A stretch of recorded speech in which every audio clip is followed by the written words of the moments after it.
keberadaan kampung mati di Dusun Kerajaan I, Dukuh Sumbulan, Desa Pelalang, Kecamatan Jenangan, Kabupaten Ponorogo, menjadi topik perbincangan hangat dalam 3 hari terakhir.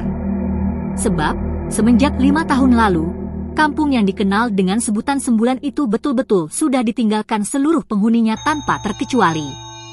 Kepala Desa Pelalangan, Ipin Herdianto membenarkan lingkungan itu sudah 5 tahun terakhir tidak berpenghuni lagi. Padahal, di areal seluas sekitar 3 hektar itu masih terdapat 4 bangunan rumah permanen yang masih layak huni. Dahulu masih ada 2 kepala keluarga. Tetapi, 4 atau 5 tahun lalu sudah tidak lagi yang tinggal di lingkungan tersebut, kata Iping. Awalnya kampung yang dikenal dengan nama Sembulan tersebut dihuni oleh 30 kepala keluarga. Namun, sejak 5 tahun terakhir, kampung tersebut sama sekali tidak berpenghuni. Semua warganya pindah hingga disebut kampung mati. Sumarno mengatakan, mayoritas penyebab warga kampung Sumbulan pindah karena akses jalan yang sulit.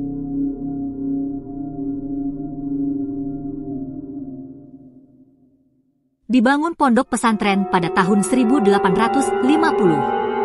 Sumarni, salah satu mantan warga kampung Sumbulan, bercerita, pada tahun 1980 di kampung tersebut berdiri sebuah pondok pesantren.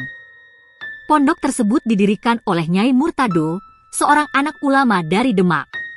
Sejak saat itu, banyak warga yang datang dan belajar agama di pondok pesantren tersebut. Bahkan, warga yang datang banyak yang berasal dari luar daerah Ponorogo. Namun, setelah Nyai Murtado dan keluarganya meninggal, pondok pesantren semakin sepi. Sejak saat itu, satu persatu warga di kampung Sumbulan pindah dari wilayah yang memiliki luas sekitar 3 hektar tersebut. Dan pada tahun 2016, kampung tersebut benar-benar mati tanpa penghuni satupun. Sumarno menambahkan, mayoritas penyebab warga kampung Sumbulan pindah karena akses jalan yang sulit.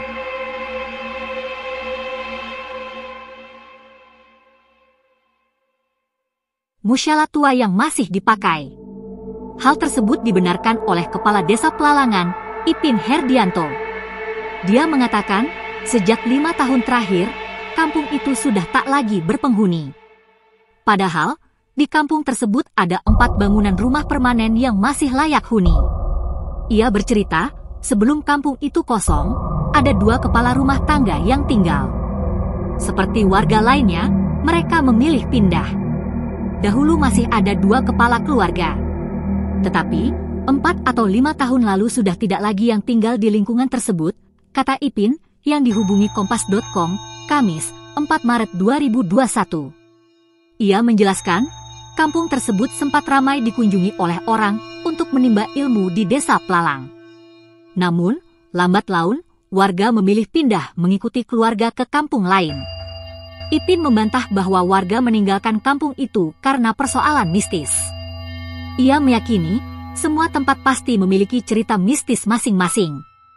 Warga banyak meninggalkan kampung tersebut karena kondisinya sepi. Dulunya banyak penghuninya. Karena tempatnya tidak ramai, ada yang sudah nikah ikut pasangannya.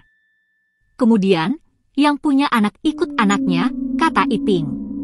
Walaupun kampung itu kosong, masih ada musyalah yang masih dimanfaatkan warga untuk menjalankan ibadah sholat zuhur dan asyar. Mereka yang datang adalah petani yang memiliki sawah di dekat lingkungan tersebut. Musyalah masih sering dipakai untuk beribadah dan selalu dibersihkan setiap hari, kata Iping.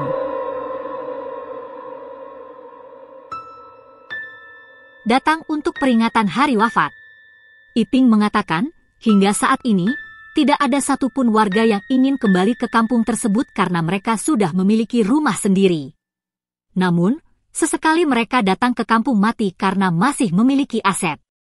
Kepemilikan tanah di kampung tersebut sebagian besar dikuasai beberapa ahli waris.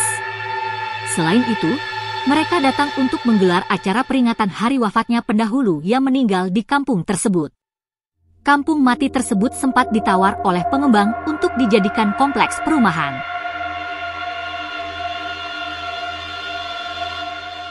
Viral dan sempat mau dibeli. Kampung mati mungkin memiliki reputasi yang buruk sebagai salah satu desa terseram di Ponorogo. Namun ternyata, desanya sempat ditawar oleh pengembang untuk dijadikan kompleks perumahan. Iping menjelaskan pemilik tanah menolak membiarkan desa dibangun ulang menjadi perumahan. Pewaris tanah hanya rela memberikan lahan bagi siapapun yang berniat membangun kembali pondok pesantren seperti dulu. Bila dibeli untuk pembangunan pesantren, ahli waris menerimanya, ujar Iping. Setelah viral, Kampung Mati lebih sering dikunjungi banyak orang dari dalam atau luar desa. Mereka penasaran dengan daya tarik desa yang konon katanya diselimuti aura mistis itu.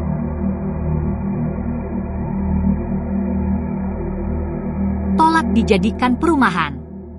Ahli waris pemilik tanah dan rumah di Kampung Mati menolak tawaran dari pengembang untuk dijadikan komplek perumahan. Namun, bila dibeli untuk pembangunan pesantren, ahli waris menerimanya, ujar Ipin. Setelah viral di media sosial, banyak yang datang ke Kampung Mati karena penasaran. Meski area Kampung Mati luas, kepemilikan tanah hanya dikuasai beberapa ahli waris.